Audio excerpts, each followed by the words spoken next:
Welcome everybody to the finale of the New York Knicks MyNBA franchise here on NBA 2K23.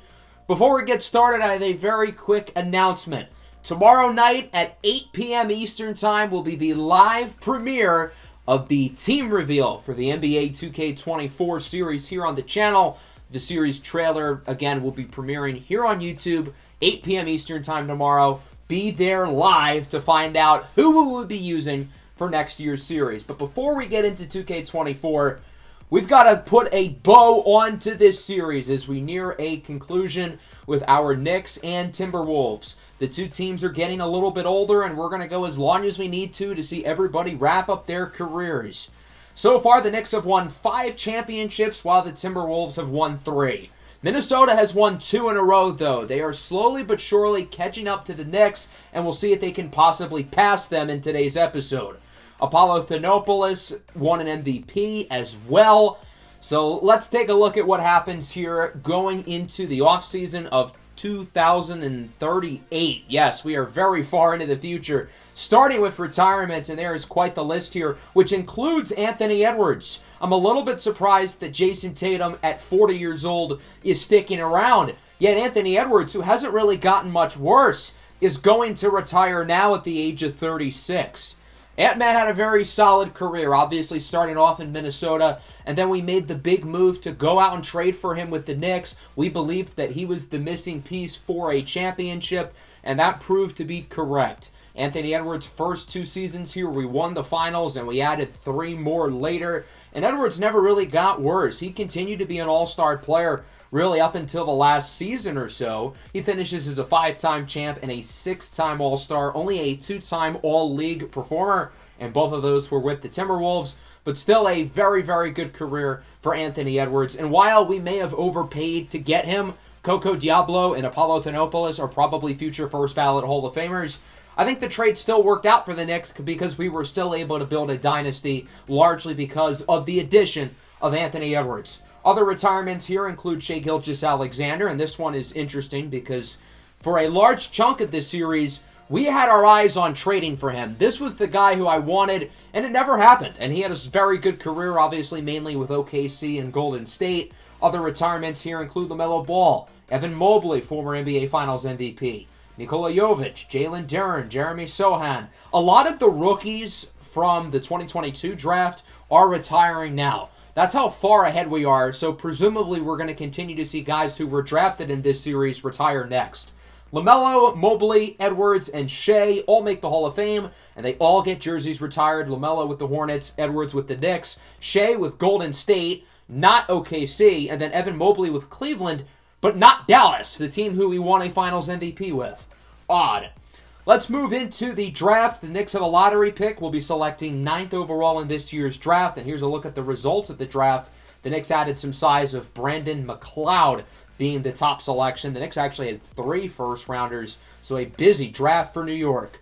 This free agency class is really good, headlined by Adeyemi Onuaku, Vincent Cherrytree, Christopher Killebrew, Calvin Banks, and others, but we're mostly going to stand pat with our teams. So Adeyemi Onuaku ends up signing with the Hawks. This guy cannot, commit to a team and stay there. He was actually with the Hawks earlier in his career, and he is now back. Vincent Cherrytree signs with the Mavericks. Calvin Banks with the Warriors. Johnny Cotchery signs with the Clippers. And then other than that, our teams just brought guys back. Pretty unexciting. Into player progression, more like player regression. We're going to see a lot of guys get worse here. The Knicks don't take any major hits other than Ramses and Tatum. Minnesota really took some hits, though. Thanopoulos goes down. Diablo, Island, and Ledoux all go down by 2. Could this be the beginning of the end for the Timberwolves? The Knicks are going to acquire a first-round pick, getting an extra roster spot, and that'll bring us into the first season of the day, the 17th season of the series overall. So the Knicks are mostly going to run it back, pretty much the same group of guys that we have had. As for Minnesota, much of the same. We'll see if the Timberwolves can potentially get the three-peat as they try to catch up to the Knicks in terms of number of titles. We are now in the All-Star break in the year 2039, and things are going pretty well. The Timberwolves are the 1 seed. We've already won 50 games, point differential above 20, and the Knicks are the number 1 seed as well at 38 and 22. As for our All-Stars, we've got Buddy Johnson, Apollo Thanopoulos, Coco Diablo, regular suspects, although Osvaldo Ledo makes it for the first time in his career. I know it said two-time All-Star, but that's a glitch. This is his first one at 33 years old. Very exciting and very well-deserved. So Minnesota ends up with 3 All-Stars this year, while the Knicks only have 1. For what it's worth, DJ Ramses says he's planning on retiring at the end of the year, which is interesting because Jason Tatum at 40 does not have the same message. He is looking to stick around into his 40s, while DJ Ramses appears to have hit the end of the road. Even though Tatum is shooting 31% from the field as a forward, that is ridiculous. So Zachary Archibald wins another MVP. I think he's at like 5, 6, maybe 7 at this point. I've lost count. 5. Okay. He's got a lot. He's been very good for a very long time. Still has never won a championship, though. Here are your other awards. Archibald wins the Defensive Player of the Year. As for the All-NBA teams, a lot of the regular suspects, Apollo Thanopoulos and Buddy Johnson, are on the second team, while Coco Diablo makes the All-NBA third team. Diablo and Buddy get all defensive honors as well, as the Timberwolves end off as the 1 seed and the Knicks end up dropping to the number 2 seed. The Knicks go 51-31, 3-way tie at the top, while Minnesota goes 59-23. As for the numbers on the year, nothing overly interesting to report. Buddy Johnson is still really good. Chris Mankiss is still really good. Chris Middleton Jr. playing well. And then in Minnesota, Apollo Thanopoulos leads the way in scoring. Very balanced attack. We had 6 players score at least 16 a game, as the Timberwolves will play the Clippers and the Knicks will play the 76ers.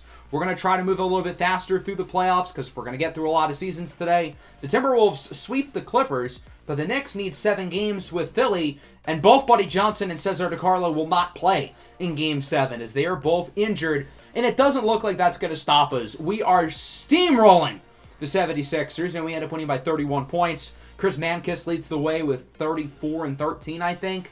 So the Knicks will play the Raptors, while the Timberwolves will play against the Rockets, 2 teams who we have played against before in the postseason. And it's very similar to how the first round went. Minnesota wins, while the Knicks are headed to a Game 7 against Toronto. Cesar DiCarlo is back, and I think Buddy Johnson is playing through his injury. So we are as close to fully healthy as we can possibly be, and our guys being back clearly make an impact as we end up winning by 16 points. We would have won by more, but the Raptors played well in the fourth. Buddy had a triple-double. Chris Middleton had like 30. So that'll bring us into the conference finals. The Knicks will play against the Hawks, which is the Adeyemi Onuaku team. The rest of their roster isn't all that spectacular. And then Minnesota will face off against Vincent Cherrytree and the Mavericks. Again, kind of a one-man team as both higher seeds win the first game. Coco Diablo hurts his knee. That's not good. Phil Olsen out for the year. That's not good. And that's not going to stop Minnesota. The Timberwolves are playing very well. And wow, would you look at this? Both teams are going to a Game 7. So there's a chance we will have the matchup again between the Knicks and the Wolves in the finals. There's also a chance neither team makes it. Close game here between the Knicks and the Hawks. Atlanta seems to have the edge late, and I think the Hawks are going to win it. Yeah, Atlanta wins it by 7. An unfortunate end of the season for the Knicks. Hopefully Minnesota does not see a similar fate, and it does not look like they will. They are steamrolling past the Mavericks. They end up winning comfortably by 27 points. Ledo leads the way with 34, and so we've got a Hawks and Timberwolves final. An interesting matchup here as the Timberwolves go for the three-peat, facing off against Adeyemi Onuaku, who's obviously been a very good player. He's never won a championship, though, and it looks like he's not going to win one this year because the Timberwolves are up 3-0. We'll see if Minnesota can finish off the job and win their 4th championship of the series. Looks like this game is close, and Atlanta will take it, so the Hawks get on the board. That'll bring us into Game 5. Atlanta starts off strong, and now we've got a really close game back and forth, and we're going to hop in now. It's a 9-point game. Minnesota has it won. Coco dribble outs the clock, and this one is done. The Minnesota Timberwolves have three-peated their 3rd consecutive NBA title and their 4th of the series. And with that, the Timberwolves are continuing to catch up to the Knicks in terms of titles. The Knicks have 5, Minnesota has 4. So the Timberwolves only need 1 more, and they will tie New York as Apollo Thanopoulos wins his 3rd consecutive Finals MVP. Does this Minnesota team have enough in the tank to get 1 or 2 more and get past the Knicks? Thanopoulos, as I mentioned, wins the Finals MVP, very well deserved. A 3-peat for the Minnesota Timberwolves, and we only lost one finals game during that stretch. That was this year, Game 4 with Atlanta. So we'll see if the Timberwolves can keep it going and look to pass the Knicks next year. We should be able to mostly run it back once again with the current core as we move into the offseason. Here's a look at the retirements, and DJ Ramses is here. Jason Tatum is not. So both players end up sticking to their word. A lot of big names here. Darius Garland at the top of the list. I think he's one of the top 5 scorers ever. Danny Avdija, Beef Stew, Tyrese Halliburton, Jalen Green, AJ Griffin, who's played on like every NBA team, including the Timberwolves, Dyson Daniels, Benedict Mathurin, Milton Surratt, former Timberwolf Mark Williams, and a lot of other players who have been drafted throughout the series below. Let's reflect on the career of DJ Ramses, who retires at the somewhat young age of 34. So we picked DJ Ramses 9th overall in the second draft of the series. I know it says he was on the Lakers his first year. A lot of the stats in this game are glitched. He was obviously with us his whole career, and he was pretty darn good. Immediately once we drafted him, we knew we got an offensively gifted player. Somebody who can score the basketball at will. Somebody who's a very good playmaker as well. And remember that 2027 playoff run? That was our first title. He had 3 50-plus point playoff games. That was really the peak of his career, and unfortunately, he never really got higher than that. He never developed past the low 80s. He was never an all-star, but he was always a very good scorer and shooter. He did tail off towards the end, but overall, still a very, very solid career. Somebody who can put the ball in the bucket. I feel like he could have developed into more, though, but he just happened to peak at a really young age, and that's fine. That's just how some players are. But still a very, very strong career for DJ Ramses. He will retire as a 5-time NBA champion. He made an all-rookie team as well. It doesn't show there, but whatever. He's also the all-time leader in free throw percentage at 96.5. Hats off to DJ Ramses. Not a Hall of Fame career, but still a very good one. Only 2 Hall of Famers in this class. It'll be Darius Garland and Jalen Green. As for jersey retirements, Green with the Rockets, Garland with the Cavs, and DJ Ramses gets his number 13 retired by the New York Knicks. We've made it far along now to where we are seeing players who we drafted are retiring and getting their numbers retired as well. We are now going to be entering the 2039 offseason. We're about to enter the 2040s. That's right. So as it stands now, we still have 41-year-old Jason Tatum, and everybody else is continuing to get older in age. When is Tatum going to retire? I got to assume it'll be soon enough. Here is the draft lottery. We have no lottery picks for either team, as the Kings end up getting the number 1 pick. They drafted a stud in the middle with Dwayne Morgan. He is an 83 overall, and then a guy named Dick White goes 2nd overall. That's kind of funny. We can laugh at that. As for our picks, nothing overly interesting, but we drafted for both teams. That'll bring us into free agency now. Zachary Archibald signs with the Red Tails. Wow, that's an interesting one. Malik Porter to Boston. Other than that, nothing overly interesting, but Zachary Archibald to the Red Tails is a very big deal. In the player progression stage, it did not go too poorly for the Knicks. Cesar DiCarlo goes down 2, but other than that, and obviously Jason Tatum, not a lot of big hits. Same can be said with Minnesota. Thanopoulos actually goes up 1. None of our main guys go more than down 1. Overall, I would definitely consider that a success. To add more roster spots for the Knicks, we'll be trading 2 guys, including Mikal Bridges Jr. to the Cavs for 2 future first-round picks. That'll bring us into the 2039-2040 season. I would have to assume this is the last ride for Jason Tatum. I think he's 42 years old. I don't know, close. So the Knicks are 35-23, while the Timberwolves are 50-10. Here at the All-Star break, as we take a look at the teams, Coco Diablo, Apollo Thanopoulos, Buddy Johnson, and Osvaldo Ledoux all back. Zachary Archibald wins his 6th MVP with his 3rd different team. He wins another Defensive Player of the Year as well. As for the All-NBA teams, Thanopoulos is on the 2nd team. He is the only one. We would have both Coco and Thanopoulos on the All-Defensive 2nd team as well, as Minnesota finishes as the 1, and the Knicks finishes the 3 with a rematch against the Atlanta Hawks in the first round of the playoffs looming. Coco Diablo and Jaron Cinco are both currently hurt for Minnesota. Hopefully that doesn't affect us in the playoffs, while the Knicks are actually fully healthy, which has been a rarity over the last really 5 to 6 years. Tatum shot 27% from the field, by the way. He is beyond cooked. I've never seen a worse field goal percentage, especially from somebody who's 6'9". So the Timberwolves sweep, while the Knicks are down 3-1. Kind of struggling here against Atlanta.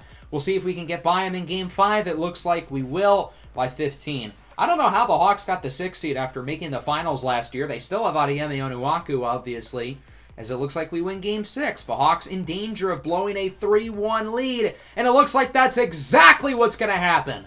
Dominance in Game 7 by the Knicks, who win it by like 50 points. The Knicks are going to play against the Wizards, while Minnesota will face off against the Seattle Sonics. Minnesota wins in 5, while the Knicks are prepared for another Game 7, facing off against a talented Wizards squad, and it looks like the Knicks have the edge, and the New York Knicks get the job done, winning by 26. So again, both of our teams are back in the conference finals. Another great opportunity for us to have the matchup, but we've got to see the Knicks beat Zachary Archibald and the Red Tails. Minnesota will face off against New Orleans, led by Amani Juno and Diallo. Pretty solid team. I think the Timberwolves should beat them, though, as Minnesota wins Game 1 and Game 2. The Knicks tied at 1.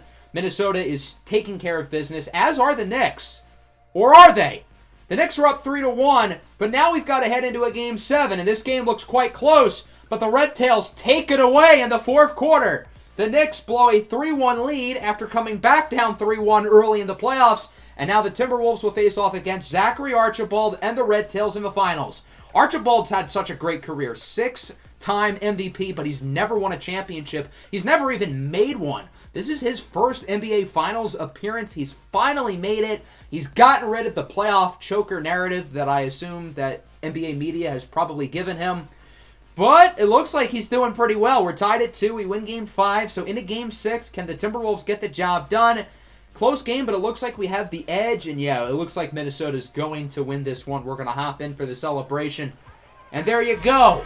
1, 2, 3, 4 in a row for the Minnesota Timberwolves, who are going to stay on top of the NBA world. That's 5 championships in this series for the Minnesota Timberwolves, who have now tied the New York Knicks in championships within this franchise. The Knicks at one point led Minnesota 5-1 in championships, but since the Timberwolves have won 4 in a row, they have tied them. Very exciting here for Minnesota, and if they can keep this going, you've got to assume they have a real shot to pass the New York Knicks. It really just depends on how much these guys continue to regress. Hopefully both teams have more player regression stages like last year, where the guys don't really go down by too much. So Minnesota wins in 6. Apollo Thanopoulos wins his 5th consecutive Finals MVP. Another championship here for the Timberwolves. 4 in a row for Apollo. Minnesota has 5, and the Knicks have 5. As that'll bring us into the 2040 offseason. Jason Tatum at the top of the retirements list, along with Cade Cunningham, Josh Giddey, Jaden Ivey, Jonathan Kuminga, the former Knick, Dominic Cherry. Remember when we drafted him in the second round? He actually had a pretty good career. He was a throw-in in the Jalen Brunson, John Collins swap. He was a good player. Shaedon Sharpe, Jabari Smith, Alfie Kohn. Remember when he terrorized us in the playoffs? Kaysen Castillo, Buzz Wigginton. Raymond Robinson was the other player in our move to go up and trade up for Buddy Johnson. But let's talk about the career of Jason Tatum, who's been in the NBA for 23 seasons. My God! Retiring at the age of 42. Jason Tatum, in a phenomenal career, obviously kicked it off with the Celtics, where he won a title in the 2023-24 season. And then after the 3rd season of the series, we signed him. He never played with Portland. He was always on our team, and he has stuck around since then, being the catalyst of 5 NBA championship teams. And he did suck at the end. 27% from the field is very embarrassing. He finishes as a 6-time champion, 6-0 in the NBA Finals, just like Michael Jordan, with very solid career averages across the board. And his points, rebounds, assists, three-pointers, minutes, games, all very, very highly ranked. I think in terms of points, he's somewhere in the top 10. I don't know exactly where. He was very close to finishing with the most games played, plus-minus of nearly 8,000. Very, very good career for JT. Yeah, there he is. Currently 7th in terms of points. I assume he'll go down. 8th in field goals, 10th in three-pointers, 6th all-time in minutes, 2nd in games. He couldn't quite pass LeBron. He would have if he played one more season. Still a very, very good career for Jason Tatum. Another player I want to talk about real quick is Cade Cunningham. I know this is kind of pointless. Obviously, you guys know Cade's my guy as a big Pistons fan. So I kind of just want to rant for a little bit because Cade Cunningham was on the Pistons for his entire career, and the Pistons completely wasted him. He never got worse. He's still an 89 overall. All of his numbers across the board are really good. He's the NBA's three-point leader by over 1,000, yet the Pistons completely wasted him, which makes me sad. Jason Tatum and Cade Cunningham end up making the Hall of Fame. Tatum gets his number 0 retired by both the Celtics and the Knicks. Very well deserved. Giddey gets his number retired with the Seattle Sonics. Cade Cunningham gets his number 20 retired by the Pistons. Obviously, he does not wear 20 in real life. The reason why he wears 20 here is because when the Pistons signed Kawhi Leonard, they gave him number 2. Then I tried to give Cade number 2 back, but the problem is the number 2 is already retired by the Pistons, and Cade got the family's blessing to wear it in real life, so both Kawhi and Cade could not wear it. And Jabari Smith gets his number 40 retired. Again, he does not wear 40 in real life, but just roll with it.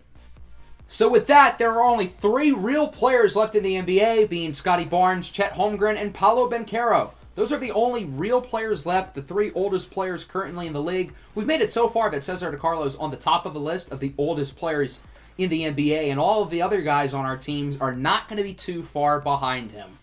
Into the draft lottery, the Timberwolves are projected to finish with the 3rd pick of the draft that ends up dropping to 5. Still very exciting nonetheless. So there aren't really many great players in this draft class. There is Marvin Bagley IV, if you want to go that route.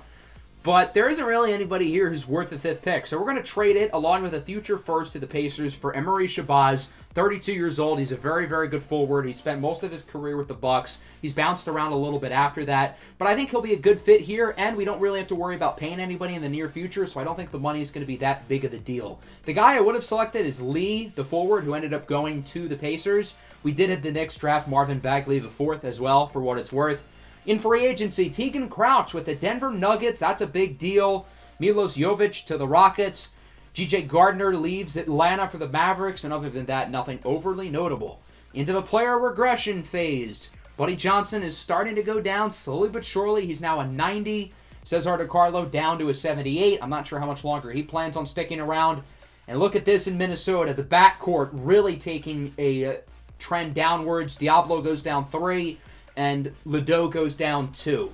We're going to have the Knicks trade Ken Howell to the Cavs for a Pacers first-round pick next year. The Pacers are not supposed to be good. I don't think there's a natural fit for Ken Howell here because Chris Mankiss is still really good, and Cesar DeCarlo, even at 36 years old, is still quite productive. Other than that, both lineups are going to stay relatively similar, minus the big addition of Emery Shabazz. The best team in the NBA gets even more loaded. At the All-Star break, the Knicks are playing pretty well, 38 and 22, second in the East. Not quite as good as Minnesota. They are 51 and 9. We have built a true super team in the Twin Cities. Let's take a look at the All-Star teams. We've got quite a few. Chris Mankiss makes us as a starter. That's cool. Along with both Apollo Thanopoulos and Buddy Johnson. As we take a look at the end of the season, Zachary Archibald wins his 7th NBA MVP. I'm 99% sure that's the most in NBA history, so that's cool. As for the All-NBA teams, Thanopoulos makes the 2nd team, and that is it for us. Minnesota, unsurprisingly, finishes as the 1 seed, while the Knicks are the 3 seed and will be playing against the Magic in the first round. Maybe we can finally get over our kryptonite and beat the Magic in a playoff series for the first time ever. Here's a look at the numbers for the Knicks. As for Minnesota, Emery Shabazz, our new addition, is currently hurt. Hopefully he'll be good to return pretty soon. He's projected to miss around 4 to 6 weeks. And Minnesota will face off against the Blazers in the first round. One of the 4 teams, of course, that we are considering for 2K24. We'll see if the Knicks can get over the hump here against the Orlando Magic. And they would! We did it! The Knicks win in 6 while Minnesota sweeps Portland. Into the second round now. Minnesota takes Golden State in 5 while the Knicks head to a Game 7 with the Washington Wizards. And it looks like the Knicks are going to hang on by 1. Ooh, that got close at the end. Chris Middleton Jr. leads the way. He played very well. So Minnesota will face off against the Grizzlies, led by Phil Galloway. This guy was drafted a few years ago. He's really good. And the rest of this roster is pretty solid as well. As for the Knicks, they will play against the Atlanta Hawks for like the 25th straight year in the playoffs. I don't know how this team keeps getting there. It's literally just Adeyemi Onuaku. So far, so good for Minnesota. They are taking care of business. They sweep the Grizzlies while the Knicks are currently tied at 2. We win Game 5 and Game 6. We're getting the matchup in the finals. The Timberwolves and the Knicks for the second time in this series. And I feel like the timing of this matchup is perfect because both teams have 5 championships. So one of them will take the lead over the other, and they're going to have to do it against each other, which is perfect. The Knicks swept the Timberwolves back in the 2033-2034 finals. Here we are 7 years later and 4 Minnesota championships later.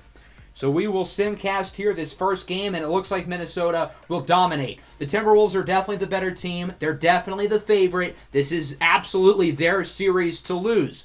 But in Game 2, it looks like the Knicks are going to come to play. This is a must-win game for New York, and they get the job done by 10. Chris Mankiss drops a 50-burger. Into Game 3 at the Garden. Minnesota runs away with it in the second half, and they win by 34. Into Game 4, again, must win for the Knicks, and they start off slow, and there's no room for them to catch up. The Timberwolves win it by nearly 60. Into Game 5 now, an elimination game for the Knicks. It looks like they're probably going to take care of business, or maybe not. Minnesota climbs back into it to take the lead, and I think we're going to hop in right now with 3:19 to go. We're going to user the Knicks and try to help them come back against Minnesota. That's not a good start, though, for New York. Apollo Thanopoulos with the slam. The Knicks have not lost an NBA championship in this series, so they would lose their perfect record, along with Minnesota passing them in championships, of course. Nice dunk by Mankiss. It's back to a 4-point game. McLeod dares Thanopoulos to shoot, and it backfires! Apollo Thanopoulos drills the 3-ball, and the Timberwolves are ahead by 7. Buddy Johnson with it. Buddy with the slam. He's got 39 points. The Knicks got to find a way to get Buddy Johnson the ball because he has been playing out of his mind today. 5-point game. B.J. Island. His shot is good! Heavily contested triple for Island, and the lead is up to 8. Mankiss inside. Misses the layup! You cannot miss that at this stage in the game. On the other end, B.J. Island, corner 3, dagger! The Minnesota Timberwolves will do it. They defeat the New York Knicks in 5 games to win their 5th consecutive NBA championship, making some history. Minnesota has won 6 titles in this series, and thus they now have more championships than the New York Knicks, and fittingly, they passed the Knicks by beating the Knicks. This is also New York's first finals loss in this series, while Minnesota has lost in the finals twice, including once to the New York Knicks. New York has never lost. They were 5-0 until this series right here. Minnesota gets the job done. The super team that added Emery Shabazz in the offseason gets another ring for the collection. And all of the guys in this core, Thanopoulos, Diablo, they now have 6 rings. Osvaldo Ledoux now has 7 rings because he won a championship back in Dallas a number of years back. Apollo Thanopoulos wins his 5th straight finals MVP. And there you go, just to officially count it, the Timberwolves have 6, while the Knicks only have 5. Minnesota has 5 in a row now as we go into the 2041 offseason. The retirements include Scotty Barnes, Paolo Banchero, and Chet Holmgren, all of whom are on different teams than when we last saw them. So with that, there are no more real players left in the NBA. Nikolai Shevchenko, T. Knox, Rock Khalif Dimbu are all here. Dimbu needs to retire with the Knicks. We're going to cheat a little bit and make sure that happens. Zachariah Royster is retiring. That's a surprise. Jamiro Jetson is in here as well. Maurice Moses, Dalen Carter-Jones. Let's get up to Zachariah Royster. I was not expecting this one really at all. 35 years old. Royster still very clearly has a lot left in the tank, but he is going to retire here. Royster is a New York Knicks lifer. We drafted him in 2025. Early on, he was a bench player through his first 2 seasons, but during his second year, in which he only started 12 regular season games, he needed to take a big role in the playoffs with Jarrett Allen tearing his Achilles. He did exactly that. He started as a center. Despite collapsing his lung in the second round, he played very well down the stretch in the playoffs and helped us not only win the finals, but ended up winning the finals MVP. And he is the only player with the Knicks to have won multiple finals MVPs during this series. So while Rolls Royster, Mr. Royster Moister, was never an all-star, he was never elite, he was never a 20-point-per-game scorer, He won 5 championships. 2 of his are glitched for whatever reason. He obviously won 5. And he won 2 finals MVPs. He played at his best when the lights were the brightest. Paolo Banchero is a Hall of Famer. As for jersey retirement, Scotty Barnes in Toronto, Paolo in Orlando, and Nikolai Sevelchenko with the Spurs. Royster absolutely should have gotten his jersey retired by the Knicks. I don't know what the game was thinking. If you're going to retire DJ Ramses' number, which is 100% well-deserved, then you got to retire Royster's too, right? Royster was probably better than DJ Ramses. That'll bring us into the draft lottery. The Knicks are going to move up from 5 to 4. Remember, we traded Ken Howell for that pick at the beginning of the year, and we're actually going to move up from 4 to 1 with the Nets. We gave up a lot of picks in order to do so, but there's one player at the top of the draft I really want. His name is Art Person. He's an 18-year-old forward. I know he's not the highest-rated player in the draft, but with his age and his A-plus potential, I feel like he is a can't-miss prospect. I talked about in the last episode how I wanted to add future stars to this Knicks team because the Knicks are getting older a lot quicker than Minnesota is, and Art Person is the perfect person. Pun intended. As we go into the offseason, Adeyemi Onuaku finds another new team. He signs with the Pacers. Seth McRobert to the Orlando Magic. Jalen Witherspoon to the Red Tails. They bring back Milo Campbell as well, and they still have Zachary Archibald. That Red Tails team is going to be a problem. Malik Murray, after all these years in Brooklyn, signs with the Celtics, and that'll bring us into player progression. The biggest loser for the Knicks is Cesar DiCarlo, who is only a 75 overall. Now the oldest players in the league are guys who were drafted in this series, and the youngest player in the league, Art Person, was born in September of 2022. When we started this series, he was 4 days old. And next year, we're going to have guys get drafted who are not even born yet. As for Minnesota, the 2 guards lose 2 more, and that'll bring us into 2041. The New York Knicks gotta feel like there's an extra chip on their shoulder after having the Timberwolves pass them in championships by Minnesota beating them. As for the Timberwolves, I don't think this train is going to slow down anytime soon. The T-Wolves are 49-11 at the All-Star break, currently in 2nd place, while the Knicks are in 5th place in a loaded Eastern Conference. As for your All-Stars, we've got quite a few. Emery Shabazz in Minnesota, along with Chris Mankis, Apollo Thanopoulos, Buddy Johnson, and Chris Middleton Jr. makes his first All-Star team with the Knicks. So we are in the month of March. I forgot to sign Rock Khalif Dimbu in the offseason. I noticed that the team he signed with, Denver, made an acquisition and recently cut him. So, because of that, we're going to bring him back to New York and make sure he retires at home. So would you look at this? Emery Shabazz wins the MVP with Minnesota. I did not see this one coming, but hey, I am not complaining. A great year for Emery Shabazz as he takes home the award. Art Person wins the Rookie of the Year. That's pretty cool, too. As Shabazz obviously makes the All-NBA first team. Chris Middleton on the second team. And then Chris Mankis makes the All-NBA third team. Apollo and Buddy Johnson, all defensive team members as well. And hey, there's Darius Garland Jr. on the All-Rookie second team. So Minnesota finishes as the 2, while the Knicks finish as the 5. I feel like the top of both conferences were especially good, though, this year. The Rockets won 70 games. They don't really have a ton of star power, but they've got a well-rounded roster. I still feel like the Timberwolves are better than them, though. So if we play against the Rockets in the conference finals, I still like our chances. Chris Middleton leads the Knicks in scoring, although Mankis and Buddy Johnson were both not too far behind. And Rock Khalif Dimbu played in 84 games this year. That's a lot. So Minnesota will face off against the Grizzlies in the first round, while the Knicks will play against the Boston Celtics. Let's take a look at how this series ends up going. And not really as expected. The Knicks sweep, while the Timberwolves need a Game 7 against Memphis. And it looks like Minnesota's going to win. But I can't help but feel like we made it a little bit too close for comfort there. So Minnesota's still moving on to the second round. They'll play Dallas, while the Knicks will rematch with the Washington Wizards. So we had some very interesting results early. The Knicks are down 3-1. The Timberwolves swept Dallas, but then the Rockets got swept themselves. The Knicks would lose in 5. They are out, while Minnesota dodges the Rockets and will only have to play the Warriors, who are still a good team led by Calvin Banks and Owen Syndergaard. But we take care of business, we sweep them, and we're playing against this super team in the finals. I said in the offseason, you got to look out for the Red Tails with Archibald, Campbell, and Witherspoon. That is a nasty trio. We'll see if Zachary Archibald can finally win his first NBA title. Short answer, not happening. The Timberwolves are up 3-0, and it looks like they're going to take care of business here in Game 4. Pretty close.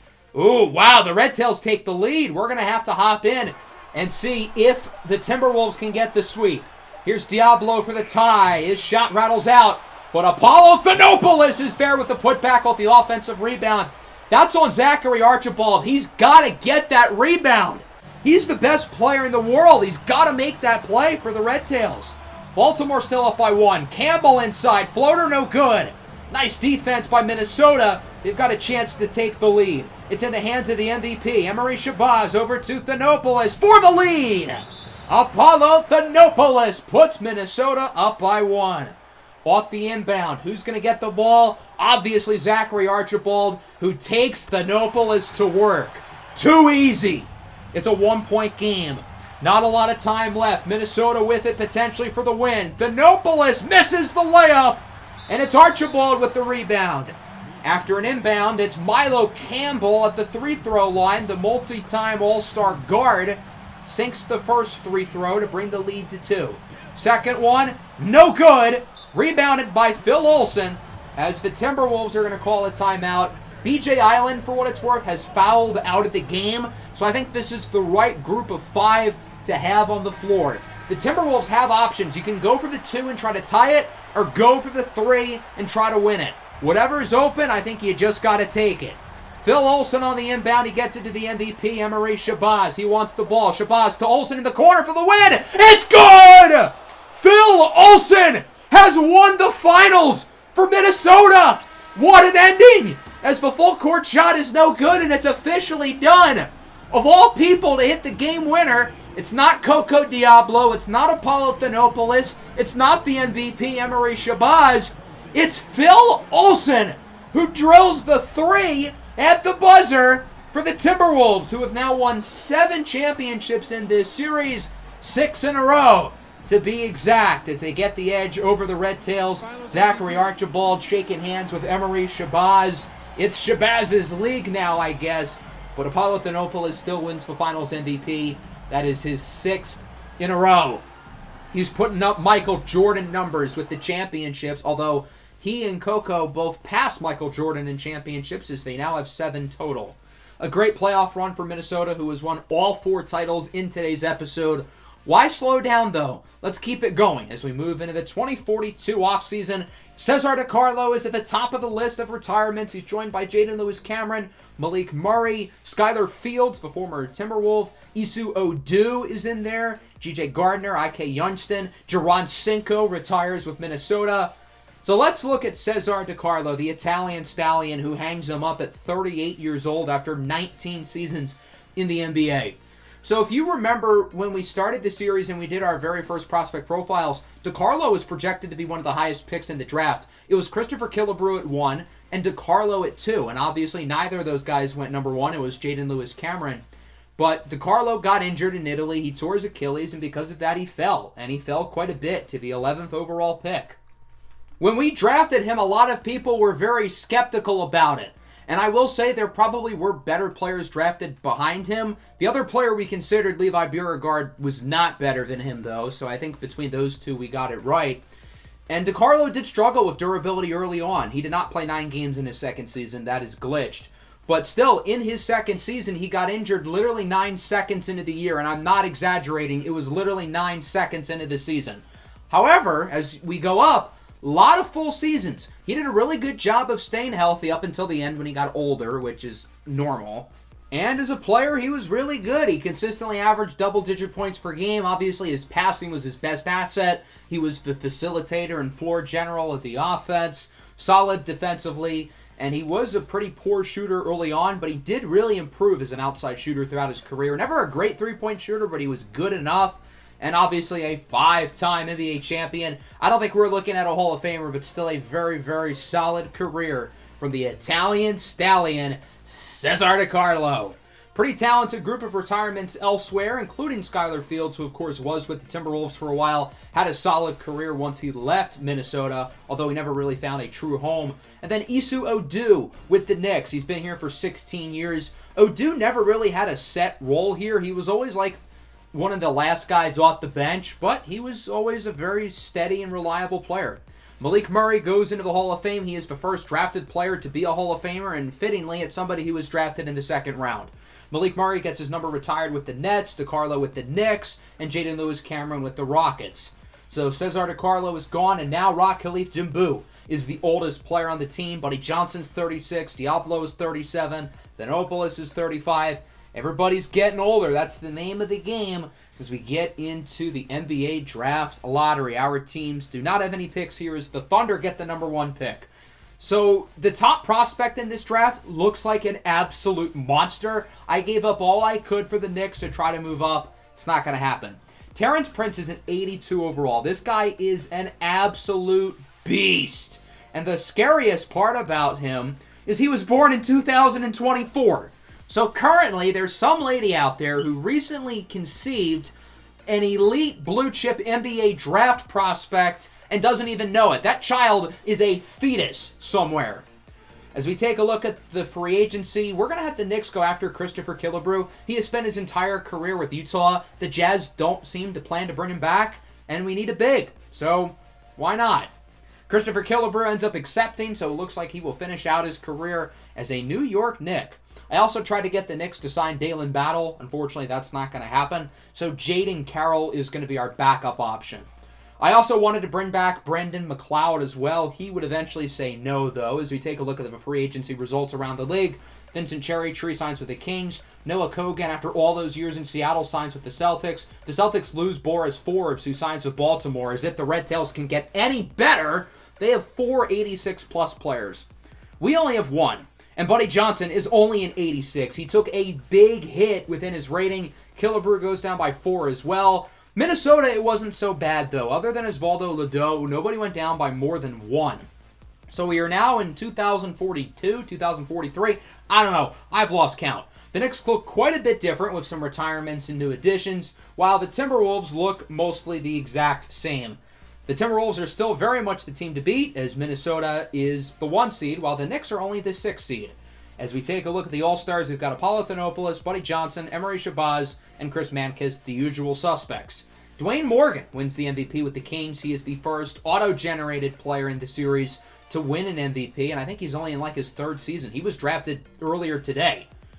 Terrence, whatever his last name is, Terrence Pierce, the guy on the Thunder, wins the Rookie of the Year. Here's a look at your all-NBA teams as Minnesota finishes as the 1. The Knicks finishes the 5, and their reward is they get to play against the Red Tails in the first round. We are going to get killed.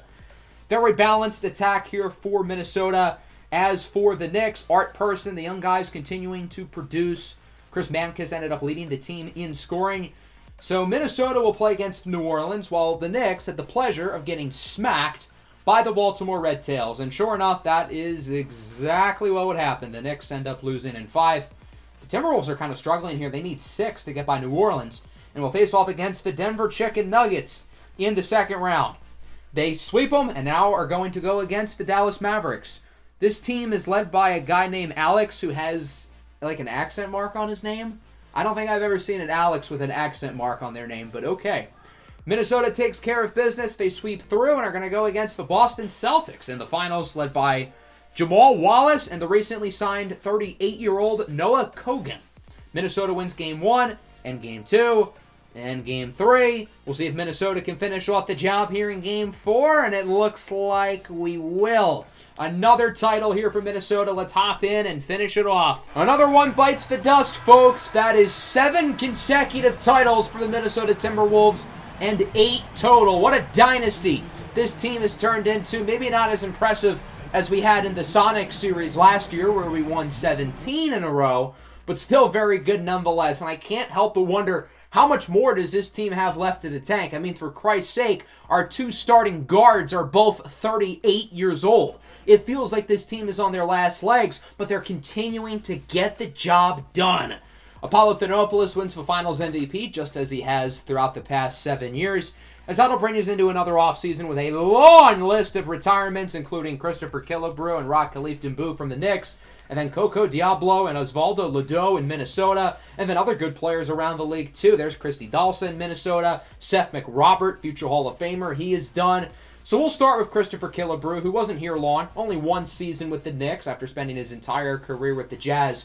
And coming into this series, he was the generational prospect who we had talked about as the guy who's going to transform the league, and he ended up living up to the hype. And I will say, I feel like he was sort of outshined by some of the other bigs, guys like Adeyemi Onuaku, Zachary Archibald, and Apollo-Thanopoulos, of course, but Killebrew was still a very, very good player in his own right.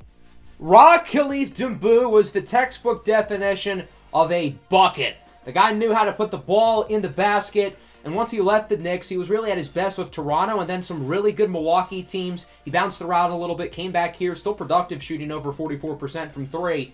And then we've got the backcourt, Osvaldo Ledo and Coco Diablo, both retiring together. We'll start with Osvaldo Ledo, who was drafted in Season 2 by the Sacramento Kings, and he very quickly became a good player, winning Most Improved in his third season. He bounced around a little bit, won a championship in Dallas, then he winds up in Minnesota, where he ended up being really good, and he has one more title than all the other guys with Minnesota. He has won 9 championships in his career, along with 2 All-Star teams, and of course his backcourt mate, none other than the man, the myth, the legend. Let's get Coco crazy. It's Coco Diablo. What a story he had, obviously starting off with the Knicks as this big fireball of energy coming off the bench. And then we used him as the big trade piece to help us get Anthony Edwards. And while I feel like that was a good deal for the Knicks, Minnesota really made out like bandits, getting 2 Hall of Fame level players. Coco Diablo is the catalyst of the offense, consistently averaging 20 and 10. Dynamic scorer, obviously an 8-time champion, 6-time All-Star. He won a Finals MVP during Minnesota's first title run. Coco Diablo is definitely one of the most fun players of the series. I've really enjoyed having him, and he's definitely going to be one of my favorite players of the Knicks series as it's all said and done. Very statistically good offensive player, and defensively, he was a beast. He made a bunch of all-defensive teams. He finishes 5th all-time in assists as of now. Very high in steals, points, three-pointers, everything. So shout out to Coco. Shout out to Ledo. 2 absolute studs, and hopefully we see them both in the Hall of Fame. One of my favorite players to follow during the long-term sim was definitely Seth McRobert. He was a very, very good player with the Red Tails, led them to a championship. He was the face of their team, had some good years in Milwaukee and Orlando, and even at the end, he was an all-star starter during his final season. Even though his Red Tail teams always beat the Knicks and the Timberwolves, he was still a really fun player as McRobert, Dalen Battle, Basil Bergen-Ashby, Coco Diablo, and Christopher Killebrew all make the Hall of Fame. No Osvaldo Ledo is a little disappointing, but at least we got Coco in there. Lots of jersey retirements. McRobert, Diallo, Basil Bergen-Ashby with the Sixers and Magic, Dalen Battle with the Heat and the Pelicans, and then Osvaldo Ledo. So both Coco and Ledo get their numbers retired, and now we don't have many guys left in Minnesota. Also, how could I forget Christy Dalsa as well? He was a very talented young big man early in his career, and then later he just wasn't good. He started regressing at like 26 years old. He's just been here for the vibes for the last decade, but I hope you enjoy the rings, Udonis Haslem 2.0. Let's continue to move faster and faster now as we get down to it here in the final seasons of the series. The Knicks end up jumping from 6 to 2 here in the draft lottery. Very exciting. Now, I think the Knicks are in an interesting spot here. With Christopher Killebrew retiring and obviously Zachariah Royster's a couple years removed, we need some size. I think the clear pick for us would be Al Sims, the guard, but I would rather trade this pick for a really good big. I started with Phil Galloway in Memphis. Not happening. I tried Terrence Pierce in OKC. I lowballed him. Not happening. I gave them the most I possibly could. Not happening. So then I tried for an older player like Tegan Crouch. No, they are not considering it. How about Calvin Banks? Nope. It was very clear to me this is not going to happen, so we're going to draft Al Sims, who's the best player in the draft, and then from there we're going to hold on to him. Maybe we trade him. Maybe we don't. We'll figure it out later. He is so young that he was born in 2025. God damn, we are far into the future. So believe it or not, both teams actually have some money to play with in free agency. For the Knicks, we're going to look to add some size. This is the big need here, so we're going to look at Pascual Baccaro. And then in Minnesota, we need guards. Coco Diablo and Osvaldo Ledo are out the door, so we're going to look at Milos Jovic and Abdoulaye Oshefu. We can only sign one of them, and I think Jovic is a little bit better. So we're going to sign Jovic, and we're going to look to sign Chris Williams as well, along with Sean Leonard. And both players would accept, but we do not have enough money for Leonard, so we went with Del Gibbs instead, completely revamping the backcourt. Here's a look at the signings around the league. Zachary Archibald is a Nugget. Monteo Moore leaves Seattle after all these years. He signs to the Mavericks. Imani Juno to the Golden State Warriors. And that'll bring us into player regression, continuing to take hits. Person is now the highest rated player on the Knicks. And then in Minnesota, whole lot of red. I feel like this team is still really good, but it is going to feel weird not having Coco Diablo and Osvaldo Ledo on the squad.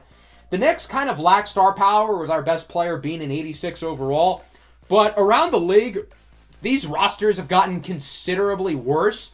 And that was proven by Minnesota's first half of the year. And the Knicks as well. The Knicks are 41-17. Not bad. But the Timberwolves are 55-3! Who needed Coco Diablo and Osvaldo Ledo anyway? I was worried this was the end of the road for the Timberwolves. Clearly not. My lord, is this team good. And we've got a lot of all-stars. Buddy Johnson, Apollo Thanopoulos, Pascual Baccaro, Chris Mankis, Emery Shabazz, and Milos Jovic. Whew, that's a lot.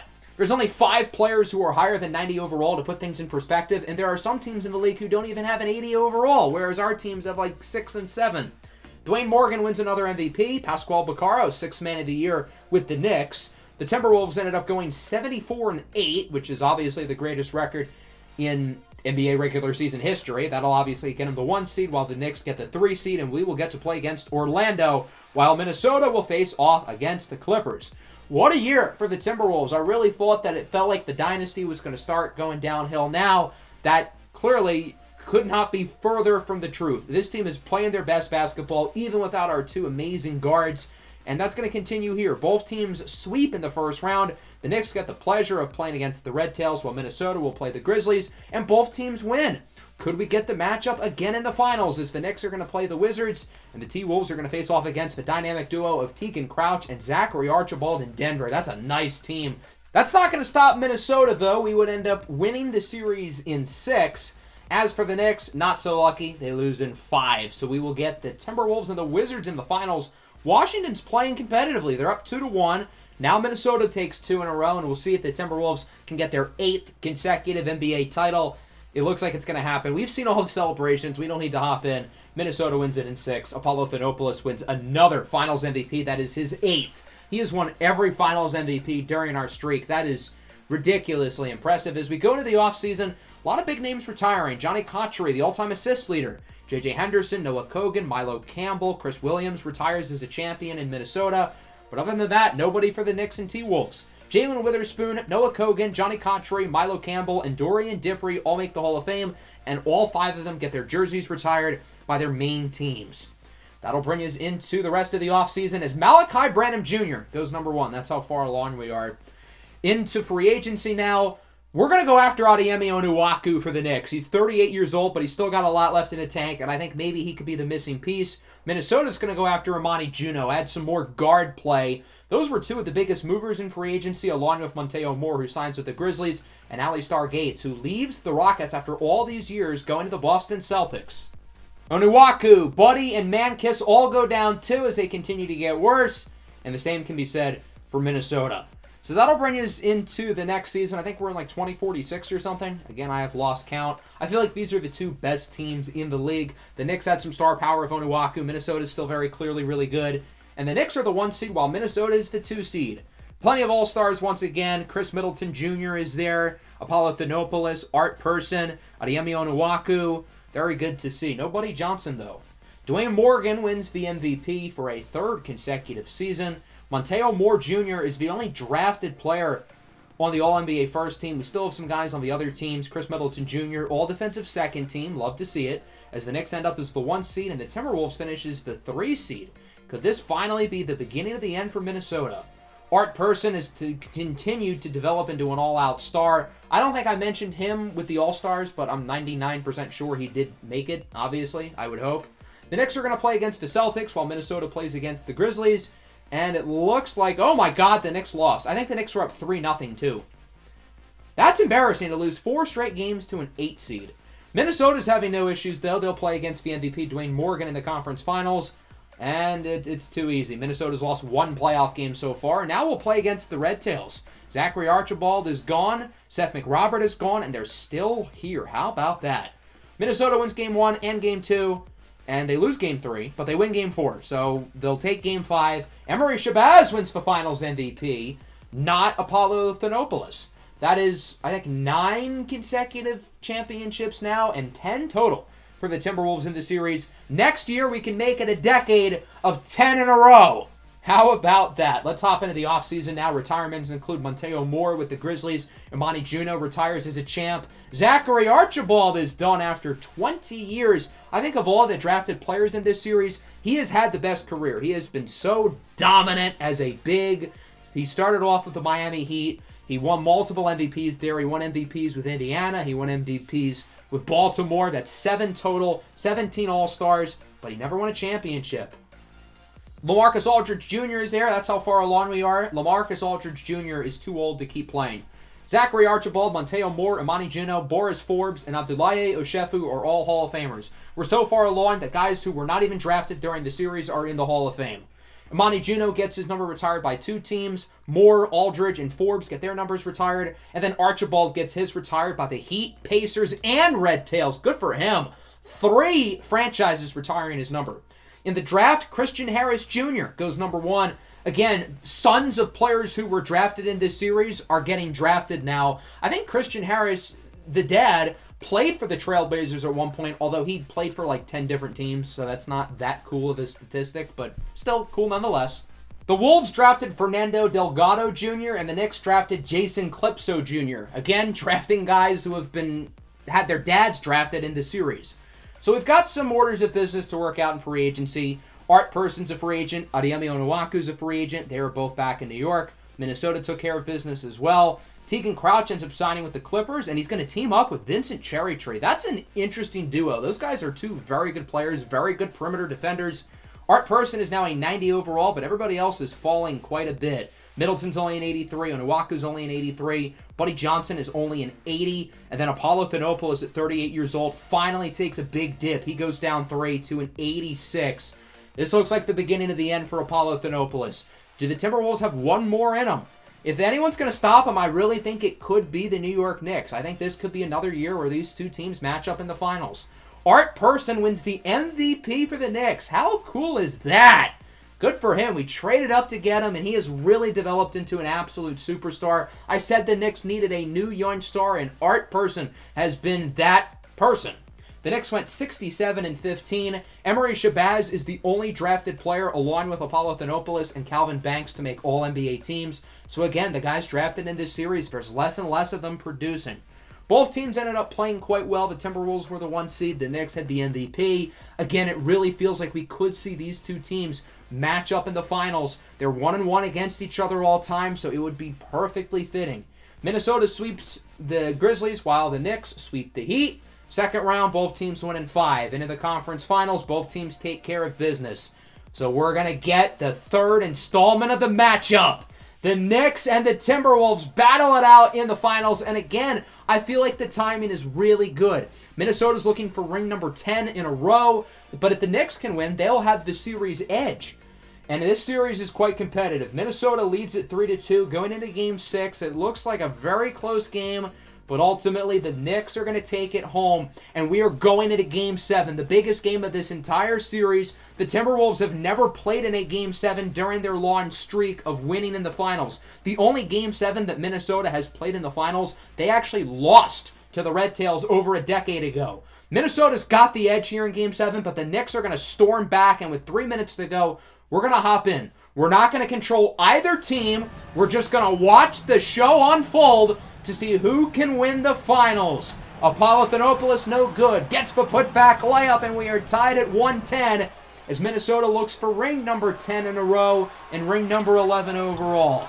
Shot no good. Rebound by Adeyemi Onuaku for the layup. Adeyemi Onuaku is planning to retire at the end of the year. He's never won a championship.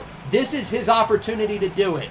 B.J. Island Jr. is also planning to retire at the end of the year. He'll put Minnesota back on the board there. We're tied at 112 with a minute and a half to go. Not even. Person. His floater is good. The MVP, Art Person, puts the Knicks back ahead by 2.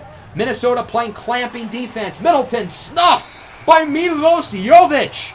And the Timberwolves get it back with 40 seconds to go. They can tie or take the lead. Apollo Thanopoulos guarded by Onuaku. 2 former number 1 picks, 2 future Hall of Famers. And it's no good, but Thanopoulos gets the offensive rebound and the putback. We are tied at 114 with 30 seconds to go. Minnesota streak on the line. What a block at the rim by Thanopoulos. It's a jump ball between Chris Mankis and B.J. Island. The size mismatch obviously favors the Timberwolves, and they will win the jump ball. So Minnesota can take the lead. It's in the hands of Florentino Mandarin, and of all people, he gets it to Thanopoulos at the buzzer. It's good! Minnesota beats the shot clock, and with 4 seconds to go, the Knicks call a timeout. Potentially the final opportunity for not just Adeyemi Onuaku, but more players on this team. Buddy Johnson's 40, for Christ's sake. This could be the last chance for some of these guys to win another title. It will be Buddy Johnson on the inbound. Who's it going to go to? You got to assume it's going to go to the MVP, Art Person. He gets the ball. Person for the championship. It is no good! And the Minnesota Timberwolves have done it. 10 NBA championships in a row. That is 11 total. And they've got even more bragging rights on the Knicks. In the 3 times these teams have played against each other in the finals, Minnesota has won 2 of them. Even if the Timberwolves had won more championships than the Knicks in this series, the Knicks still could have had bragging rights with the head-to-head, but that's not going to be the case. Minnesota wins Game 7 by just 2 points. Apollo Thanopoulos wins the Finals MVP, his 9th of his career. Who needed Coco Diablo and Osvaldo Ledo anyway? I think we've won 3 championships without those guys. An unfortunate loss there for the Knicks, and another championship for the Minnesota Timberwolves. What a playoff run. Certainly the most exciting installation of the finals between our 2 teams, and we've got quite a few guys retiring. Adeyemi Onuaku and B.J. Island stay true to their word. Milos Jovic retires as well, and that is it. We'll start with Adeyemi Onuaku, who was the number 1 overall pick in the second draft of the series, and he ended up being a stud. The one thing about him, though, is that he really could not commit to a team. Still, 20-time All-Star. He was a 17-time All-League performer, 2-time MVP. Never won a championship. He came closest this year with the Knicks. B.J. Island Jr. has been a stud with the Minnesota Timberwolves. So he was originally drafted by the Rockets back in 2026, won a championship in his final season with Houston, then he really broke out in Cleveland, and then in his 10 seasons with the T-Wolves, he won, 10 championships. Xavier McLeod, Malik Porter, Vincent Cherrytree, Pascual Baccaro, and Khalid Dior headlined the list of retirements. Maximus Grand as well had a great career with Portland. Long list of retirees as we have Adeyemi Onuaku, Khalid Dior, Vincent Cherrytree, Xavier McLeod, and Milos Jovic into the Hall of Fame. A lot of jersey retirements. Khalid Dior gets his retired with 2 teams, while Baccaro, Onuaku, Ethan Gardner, I don't even know who that is, B.J. Island, and Maximus Grand get theirs retired as well. Shout out to B.J. Island, great player with the T-Wolves. And as you can see, there's not many guys on our teams left. A few with the Knicks, a few with the Celtics, and some of these guys are pushing 40 for Christ's sake. So that'll bring us into the next draft. I think we're in 2047. There's Jaden Mokbel Jr., another son of a drafted player within the series as we go into free agency. The Knicks would have enough money for Apollo Thanopoulos, funny enough. Now, obviously, we're not going to let him go away from Minnesota. The Timberwolves could sign Dwayne Morgan, though, so we're going to try. He does not sign, but we do bring back Apollo Thanopoulos. As for the Knicks, I would like to maybe make an addition with them, so we're going to look to bring in Phil Galloway, potentially, or Damian Nelson, and both would say no. From there, we try Andor Dista. He would end up saying no. None of these big men want to play here. What about Johnny Douglas? He says no. Jesus Christ, can somebody sign here? Donnie Smalls, Eric Washington. We'll go with Eric Washington. He accepts. Thank God. Dwayne Morgan, after 3 MVPs with the Kings, ends up signing with the Lakers. Only a few players who were drafted within this series are free agents. Only 5. Into player regression, Buddy Johnson goes down 3. Apollo Thanopoulos goes down even more. Emery Shabazz goes down 3. Does Minnesota have another run left in the tank? Or can the Knicks potentially win it all again with Art Person now as a true superstar? We'll see how things go as Art Person wins his 2nd consecutive MVP with the New York Knicks. You love to see it. Other than that, nothing overly notable to report. Emery Shabazz is the only drafted player on an All-NBA team, and he makes the All-NBA first team. Still very impressive. The Timberwolves finishes the 5 seed, while the Knicks are the 1 seed. Minnesota only won 44 games this year. It really feels like the train is coming off the tracks in Minnesota, and the dynasty might finally be over. And if anybody else wins the title, the Knicks have a better shot than just about anybody. The Knicks are going to play against the Sixers while Minnesota plays the Nuggets. Both teams take care of business. Minnesota's got to play against the 1 seed, and I think they came back down 3-1 against OKC, while the Knicks sweep Detroit. In the conference finals now, the Knicks sweep Milwaukee, but the Timberwolves are struggling, and they lose in 5. The dynasty, for now, is over. The streak is done. Minnesota won 10 consecutive titles, but they lose to Malachi Branham Jr. and the Seattle Sonics. So now the Knicks are going to play the Sonics in the finals, and the New York Knicks have a chance to finally win it all again, and they do. So Minnesota does not win a title for the first time in a long time, but it's the New York Knicks who win their first championship in a very, very long time, with Art Person leading the way. Into the retirement stage. Woo! A lot of names here. Apollo Thanopoulos, Tegan Crouch, Alistar Gates, Owen Syndergaard, Jonathan Washburn, Vidal Amani Sparks, Boris Forbes. Didn't he enter the Hall of Fame like 5 years ago? How is he retiring now? So we'll obviously start with Apollo Thanopoulos at the top of the list.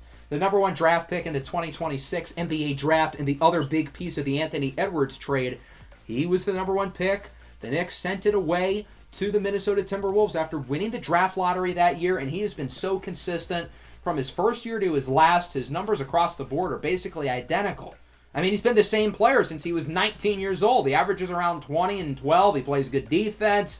He's really developed as a solid jump shooter. His plus-minus of plus like 16,000, 15,000 is the highest in NBA history. It's not close to Buzz Wigginton's, though. Buzz Wigginton was like plus 22,000, but still absurdly impressive. Thanopoulos wraps up his career as a one-time MVP, 17-time All-Star, a 12-team All-League player, 10 of which was on the All-Second team, and obviously an 11-time champion with 9 Finals MVPs, the greatest winner of this series. He won't be the only Hall of Famer here with Crouch, Gates, Syndergaard. Now we get to Jonathan Washburn, who's been a role player with the Timberwolves since 2027. He has been with the team his entire career for all 11 championships, and he's been a very steady and solid player.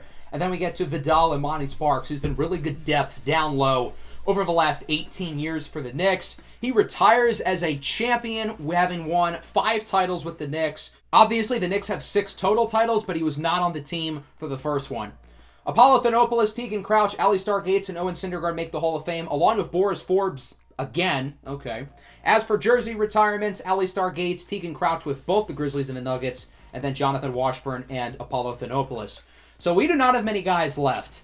There are only 5 drafted players left in the series. We've got Emery Shabazz, Florentino Mandrinin, Buddy Johnson, Chris Mankis, and then Calvin Banks. Banks is the only one not on one of our teams. He is a free agent in the offseason, so we might as well bring him to either the Knicks or the Timberwolves, just so we can have all 5 drafted players of the series on one of our teams. Let's go through the offseason really quick. We're going to simulate the draft at this point because I don't think we have many seasons left. In free agency, there's Calvin Banks. The Knicks can't really afford him, but Minnesota absolutely can. So we're going to have Calvin Banks come on home to Minnesota to team up with Emery Shabazz and Florentino Mandrinin. When Calvin Banks entered the league, I tried to have the Timberwolves trade up to get him, so it's fitting that he is here now. We've got the 5 oldest players in the league, the only 5 players who were drafted in the series. Once these 5 players all retire, we will be done. Maybe they'll all be done after this year, maybe not. Who knows? Art Person ends up winning his 3rd straight MVP here in the year of 2048. I think we've gone through like 10 seasons today at this point. I don't know, I've lost count, pretty close to 10. None of the drafted players in the actual series made all NBA teams. That's when you know everybody is getting worse. The Knicks finishes the 1 seed while the Timberwolves are only the 6th seed. With the Timberwolves dynasty dying, we might have a new one in New York. Both teams win in the first round. The Timberwolves lose to the Sonics again in the second round, 2 straight times losing to Seattle. While the Knicks will play against the Detroit Pistons, they win in 5, and we're going to play against the Sonics again. Now, Malachi Branham Jr. is hurt. And look who else they have on their team. It's Coco Diablo Jr. I did not know there was a Coco Diablo Jr. in our league, but apparently he's on the Sonics G League team. He's even got the blue hair like his dad does. That's awesome. Now it's time to beat his team in the finals, though. And it looks like we're going to do exactly that, winning in 5. The Knicks are trying to catch the Timberwolves in titles. I think it might be too little too late, but still pretty cool to have Buddy Johnson retire as a 2-time champion. He will retire along with Florentino Mandrinin. We'll start with Mandrinin, who was the number 1 overall pick in 2027 by the Heat, but he spent most of his career here in Minnesota as a very solid role player. And then we get to Buddy Buckets. Buddy Johnson, the 8th overall pick in 2026. We traded R.J. Barrett in order to get him, and obviously that ended up being a great move. Buddy Johnson took a little bit to get going, but it wasn't too long until he was a star, consistently averaging around 25 and 10 for us. Buddy Johnson was the best player on this team during the long-term sim, having won 7 championships. I know it says 6, that's wrong. 16-time All-Star, 6-time All-League performer, 4-time All-Defense. What a career for Buddy Johnson, who's going to finish very highly in a lot of statistical categories, retiring after 22 seasons in the NBA at the age of 42. Buddy Johnson and Emery Shabazz make the Hall of Fame. Emery Shabazz did not retire, though. He is still with the Timberwolves, but he's so good, he's making the Hall of Fame already. He gets his number retired by both the Bucks and the Timberwolves. Florentino Mandranin gets his number retired by the Timberwolves. But where the hell is Buddy Johnson? His number will not be retired by the Knicks. What? That does not make any sense.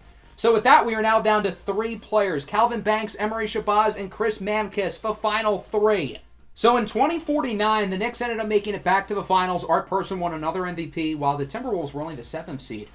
So Art Person is out for the year. He gets hurt, and then unsurprisingly, the Jazz went out after that. So Utah wins the finals.